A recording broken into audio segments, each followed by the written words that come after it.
Hey everyone, today on the Final Bar, it's August 16th. We have JC O'Hara from MKM Holdings joining us from New York. We'll see a key chart he's looking at, talking about breadth, talking about momentum, hitting on all the key inputs I think are so important given the run that we've had with the major averages from the June low. Now today, a bit of a mixed day with the S&P and the NASDAQ sort of straddling the zero line, but overall, the strength has been there for stocks as a whole. Ladies and gentlemen, this is the Final Bar.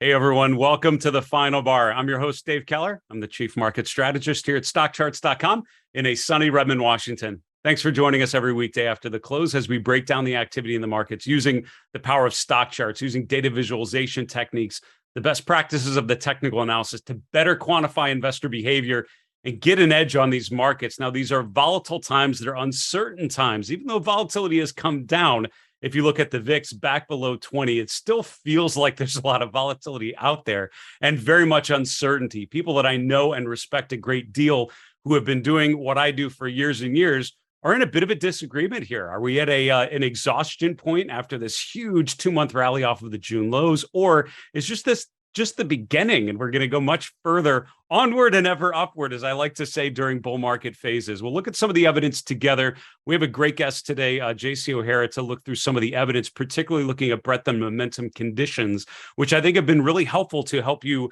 understand how things changed in the first 6 months of the year, and certainly that change of character that we've been processing and identifying over the last 4 to 6 to 8 weeks.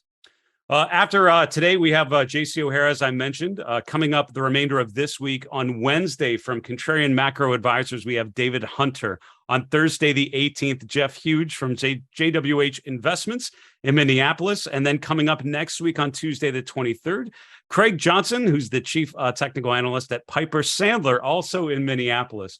A couple other special events to let you know about.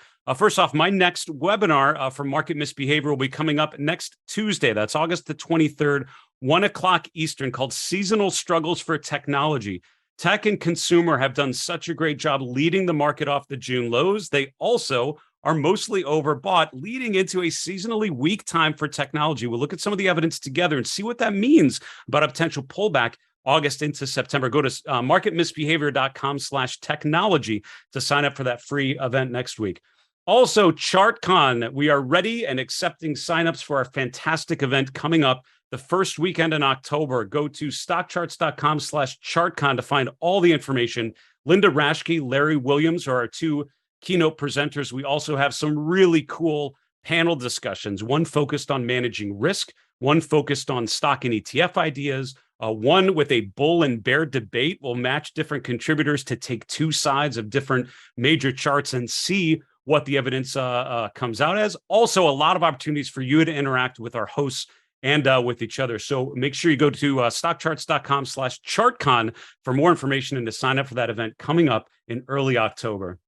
Let's continue on today's show with our market recap. I do want to start with a poll that we asked you recently, and on our live stream page at stockcharts.com, we always have a poll featured. Also on our social media accounts. So give us a follow on Twitter, subscribe to our Stock Charts YouTube channel, and you won't miss a poll. We asked you recently, know your technical indicators. Which indicator is based on the difference between two exponential moving averages? I'm very proud of 4 out of 5 of you that correctly answered MACD, the moving average convergence divergence. If you knew what those letters spelled out as, might have helped you to kind of get to that answer. It literally looks at the difference between two exponential averages. Jerry Apple years ago created this methodology, and it really is riffing on the use of moving averages that many technical analysts have found very, very helpful over time. But this particularly looks at the difference between the two. PPO is a version of that based on percentage moves that I use often on the show, and it really comes from that methodology. The others are all very, very interesting ways of measuring trend, measuring momentum, and measuring volatility. And if you don't know the answer to that question, by the way, go to our chart school on StockCharts.com. It is free and has a bunch of information on how to learn technical analysis more effectively. Continuing with our market recap, as I mentioned, the S&P and the NASDAQ kind of right around the zero level. S&P finishing today just above 4,300, just above 4,305.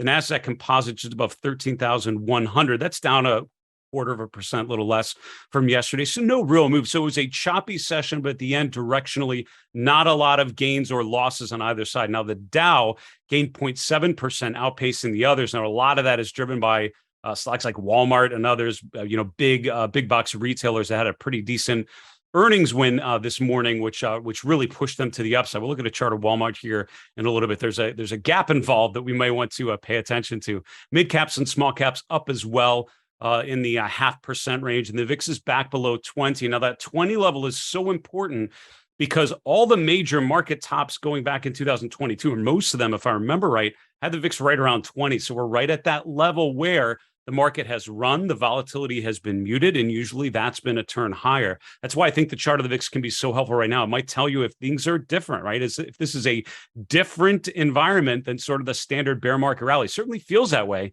as you've had so much follow through key resistance levels. That's what did not happen in March and earlier this year. And that's certainly what you're starting to see happen here in August.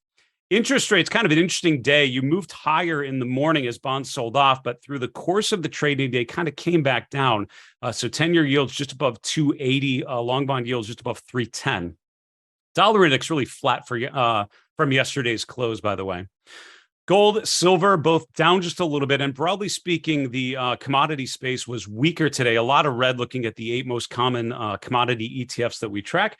Mixed results on cryptocurrencies as well. So the overall thesis, if you look around, kind of a choppy but broadly directionless day. This is kind of a nice breather day after a lot of really big moves in the last couple of weeks, really driving through and validating this uptrend. Today was sort of a digestion day, sort of backing and filling. But again, looking at some of the individual names, a lot of strength, particularly from the big box retailers, which we'll look at here in a few moments.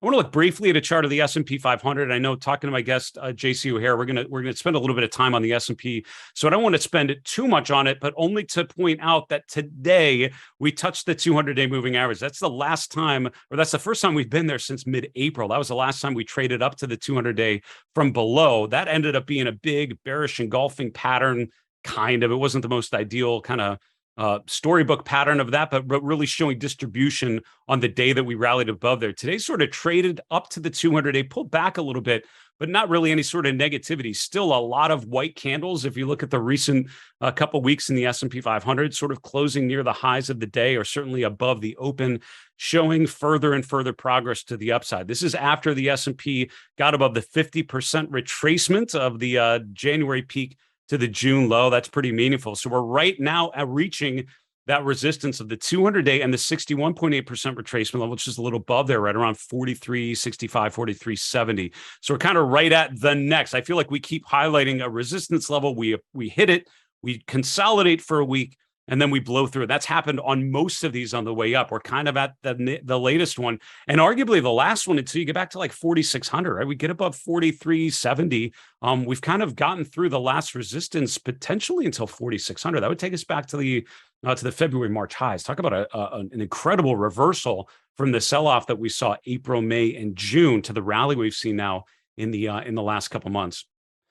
Just getting to complete our market recap, looking back here at the dashboard on the upper right, I have the sector summary. It was consumer and then everything else today, consumer discretionary and staples, very noticeably about the same return. So this is not a big offense over defense kind of move. This is sort of everything moving higher. It's interesting that you have, while you have Walmart gapping higher, Home Depot gapping higher, you have what else? Bath and Body Works, making a new swing high, getting above 40 today. You also have Pepsi making a new 52-week high. So it's sort of a broader consumer advance all around. Again, when stocks are making new highs, that's usually a pretty bullish sign. A couple things down today, but not by much. Real estate, healthcare, technology, and energy, the 4 of those below zero, but 7 of the 11 S&P sectors actually finished in the green. Just finishing off very briefly, I want to look at a couple names here because we don't have a lot of time later in the show for individual stocks. I want to start with Take-Two Interactive. Again, the thesis, I think, or one of the main guideposts, I think, to this market over the last couple of months has been after the initial rally. Now, a lot of things bottomed in June. That's when the S&P did. Take-Two, which we're looking at here from the communication services sector, actually bottomed out a month earlier in May. But a lot of these had that initial move higher and then some sort of consolidation, whether it was a brief pullback from that initial breakout level or some sort of consolidation, more of a rectangle pattern like you see here on Take-Two. Today, we've now closed outside of the pattern. This has been a, 8 to 10 week consolidation phase, and all of a sudden we're breaking above there. I think the story of this market in August has been these stocks hitting resistance and then following through there, right? And every one of these names that is able to get through resistance shows you the broad participation in this rally. The S&P's advanced decline line, by the way, made a new high for 2022 yesterday. So we're seeing plenty of strength in the larger names, but others as well that are all seeming to participate. A couple earnings names to highlight for you. I was asked about this in an interview earlier today. Walmart, it's encouraging to see a stock like Walmart gap higher, gapping above the 200-day. It's been below the 200-day since mid-May, so that's certainly completing a decent rotation off of a clear distribution in May to now a clear rally phase that's continuing here. After a big gap, I think it's all about the sustainability. I would keep an eye on that 200-day moving average, which is just below the current levels, and see if we're able to hold that. Do additional buyers come in and are willing to pay more for Walmart? I mean, it gapped higher from 132 to 139. Is there still buying interest? Is there buying momentum that's continuing to potentially push this stock higher? Finally, again, names like Home Depot trading right up to their 200-day moving average. Does it have enough left in the tank after this run from 270 up to 330 to get above the 200-day? If and when it does, keep an eye on the 200-day as a potential stop loss, as a potential measurement of downside risk. Let's take a quick commercial break. We'll be back with today's guest, JC O'Hara. We'll see you in a minute.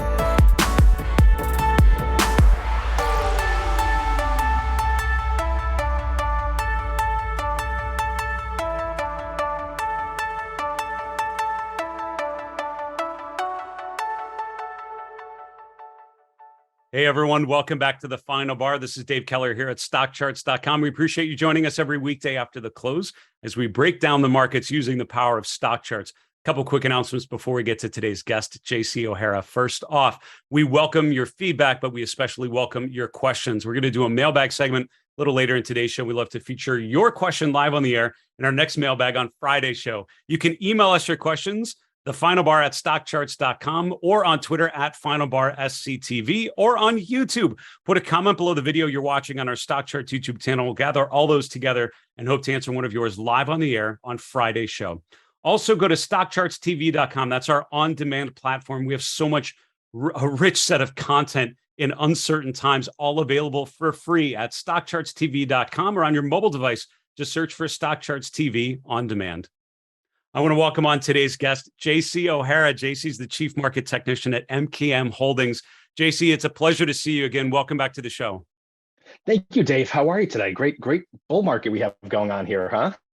Your words, not mine, JC, but I appreciate your take on things. Now, we're looking at the S&P 500 here. We have a couple different things, breadth and momentum. Talk us through what you are seeing now that we're 2 months into a nice run. Well, you know what? Earlier in the show, you had a line that really resonated with me, and you said, know your technical indicators. And I think that's vitally important to anybody who partakes in technical analysis. Not necessarily knowing the construction or the mathematics behind it, that is good, but knowing the difference between signals and messages, right? When we have technical indicators, we always have a bunch up on our screens. You get a lot of signals, day to day. But every so often, you get a change in the message from the technical indicators. And I'm seeing that message change starting to occur over the last week or so. And I think it's powerful, and I think it's important, right? So, we have, if we're looking at the screen up here, we have, two simple basic technical indicators that look at breadth and momentum. So we have percent of stocks above their 50-day moving average, and we have 14-day RSI. Now, if you look, these indicators are overbought. And I don't like to use the word overbought because the connotation behind overbought is negative, right? Overbought means it's up a lot. And if I'm long the market, I'm probably going to lose money in the short term. It's just a very bad word. But overbought is just a signal, right? It's just a signal these technical indicators are giving to us. But I think the message behind this recent signal is extremely powerful. So let's take percent of stocks above their 50-day moving average. We are at 90%, meaning 90% of the stocks are above their intermediate term trend. Now, why is that important? Well, typically in bear markets, this indicator barely gets above 70. Last week, we broke out of that range. So when technical indicators move to a different range, that is confirmation that there is a trend change taking place. And in this point, it is a bearish to bullish trend reversal. Technical indicators breaking out two new ranges, right?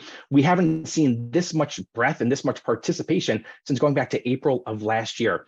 So this indicator is telling us something. Something is different. We are no longer sellers into strength. We are buyers on dip, right? That's the message that I'm receiving from this indicator. And same thing with RSI, right? Last week, we pushed above that, stereotypical 70 threshold. And, you talk to clients and they say, well, I can't buy the S&P here. RSI is 70, the market's going to pull back. I said, yes, maybe in the very near term, but we haven't been above 70 since beginning of this bear market. So again, another basic technical indicator that moved to a different range. And I think, I'll give give a homework assignment to your viewers here, Dave. Look at these two indicators together. And when they both are flashing overbought signals after a 20% decline, right? Go back over the last 30 years and look at this. You will find the message is the worst is behind us, right? It doesn't mean we're going to, continue to rocket higher. We could pause, right? That's definitely, a potential here. But the message is after a 20% decline in the equity markets, when these two indicators become overbought, the worst is behind us and we have to change the playbook to buying dips. That was such a great summary. There's so many great nuggets in there as you're talking, JC, about just, and, I usually describe it as a change of character, right? The market conditions look a certain way, Exactly. And then things appear different. You've highlighted how that's happened, but you also alluded to, I think, where a lot of people are struggling, right? What if you miss this rally and you feel like you're completely missing out and the market just continues to go higher?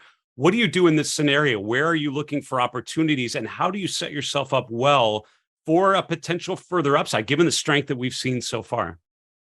Well, this market definitely has the feel of, taking a beach ball and pushing under the water. It feels like it wants to, rip higher. Yep. But the beauty is, again, when you go back in history and you look at these major bearish to bullish reversals, a key element is, yes, sometimes the market gets away from you, but this is a market of stocks. And typically when you have this transformation, you typically see leadership changing, right? If you look at leadership in the bear market, it was some of the large cap pharma, it was some staples, it was, utilities, it was energy. Now those stocks are the ones that are stalling and potentially rolling over, and we're seeing new leadership evolve. Look at some of these technology stocks. They're up a lot, but look how much further they have to go, right? S&P 500 today, or late last week, recapped 50% of that prior move. There are tons of great looking basey sort of charts in the tech world that we're not even close to retracing 50% of that prior bear market. So yes, the market, it may get away from you, but there are plenty of stocks right now that are still at buyable positions in my eyes.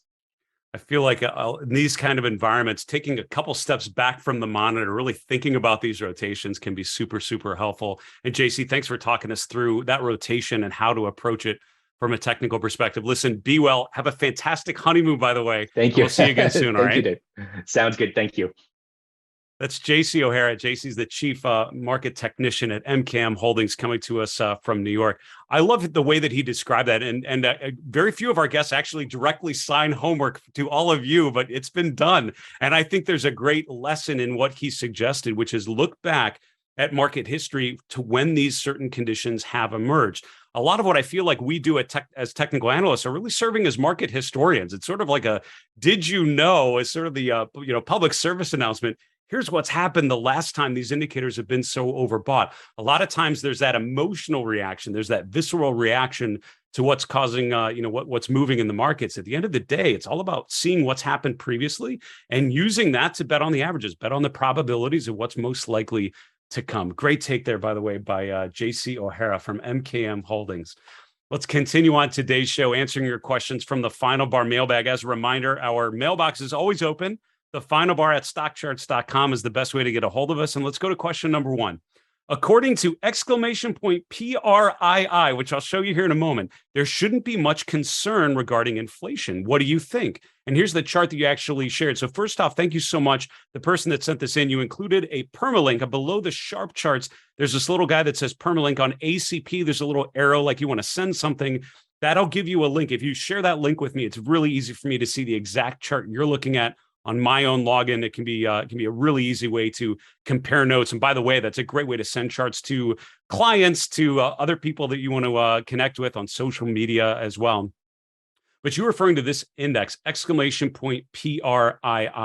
So what is this telling us? This is actually the PRII inflation index. And if you're ever seeing a ticker on StockCharts and you don't know what it is, your friend is the magnifying glass in the upper right. If you type !PRII, and hit enter, you want to change this to where it says symbols, because we're going to looking at symbols. You can see that there are a pair of symbols, the PRII inflation index and the PRII deflation index. To the left, there's this little I, which stands for information. I don't know how much of this you're able to see, but I think you are, because here what this tells you is that this is a set of indexes from Martin Pring, who many of us know very well.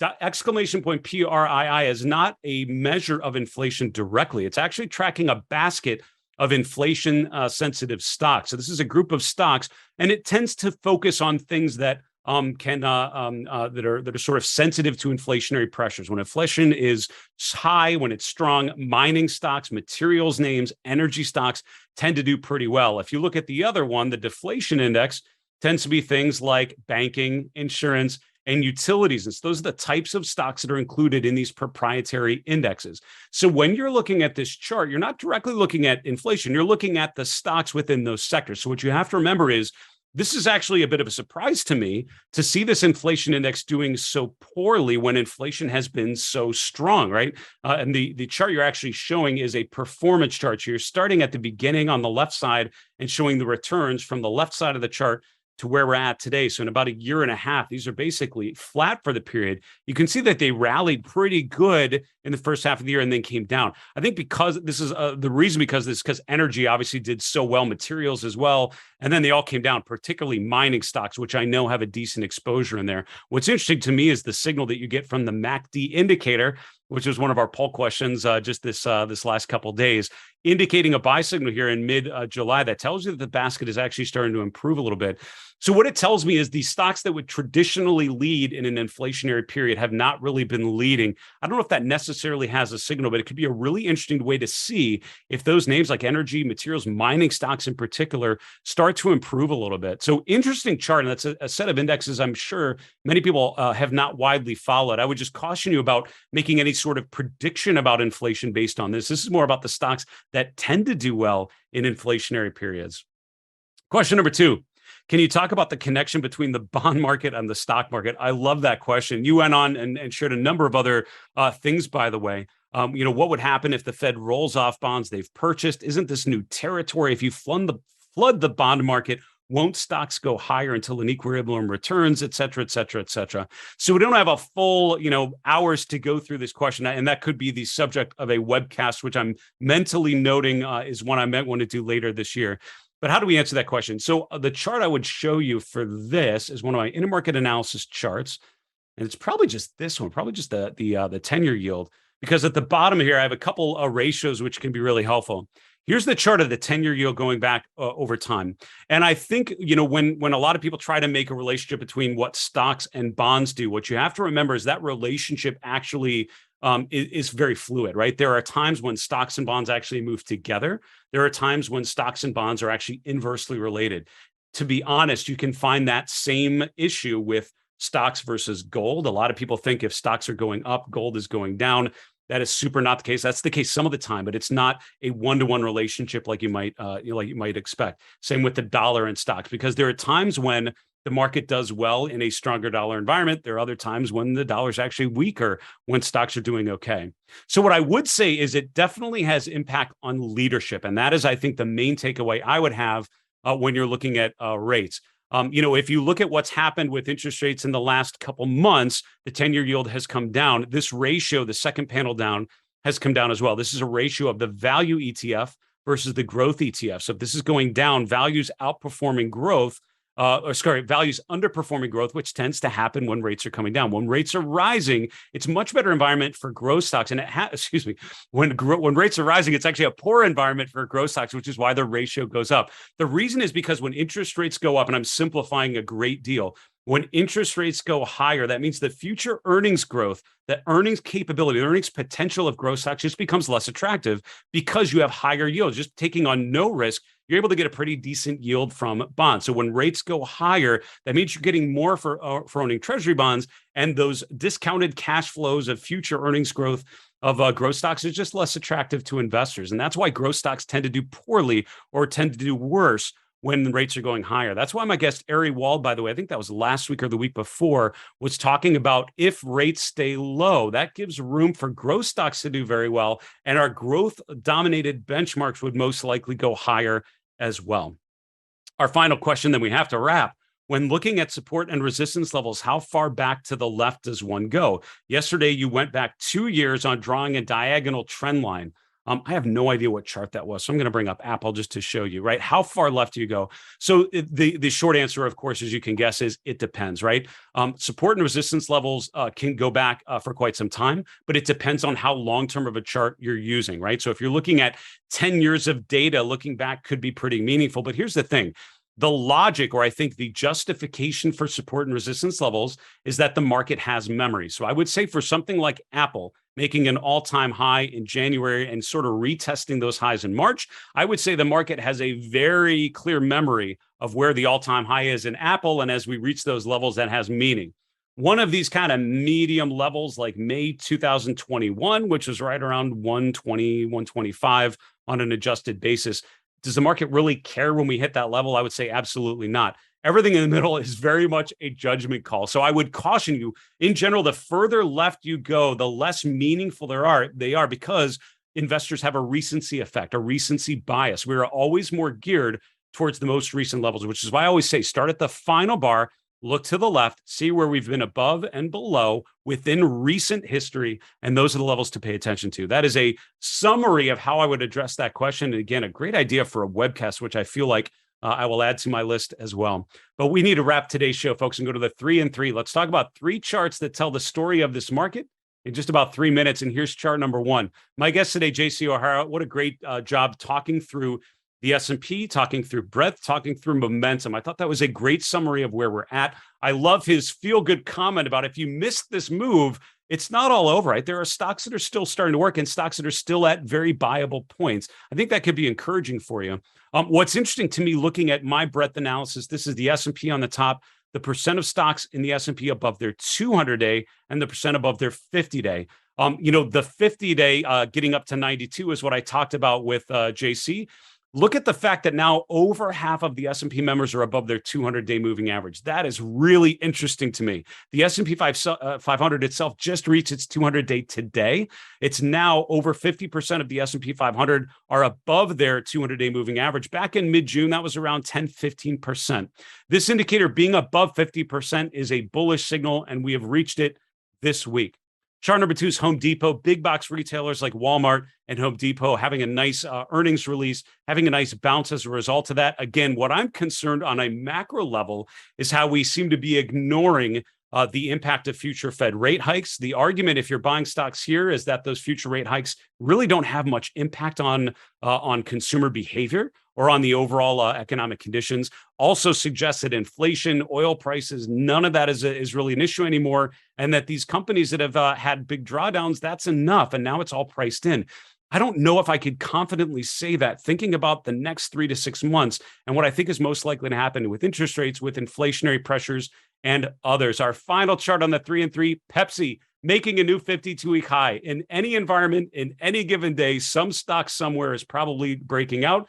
Today, it's Pepsi within consumer staples making a new 52-week high. Folks, that's a wrap for the show. I want to thank JC O'Hara from MKM Partners joining us from New York, heading out on his honeymoon next week. For StockCharts.com in Redmond, Washington, I'm Dave Keller. Be safe. Have a great night.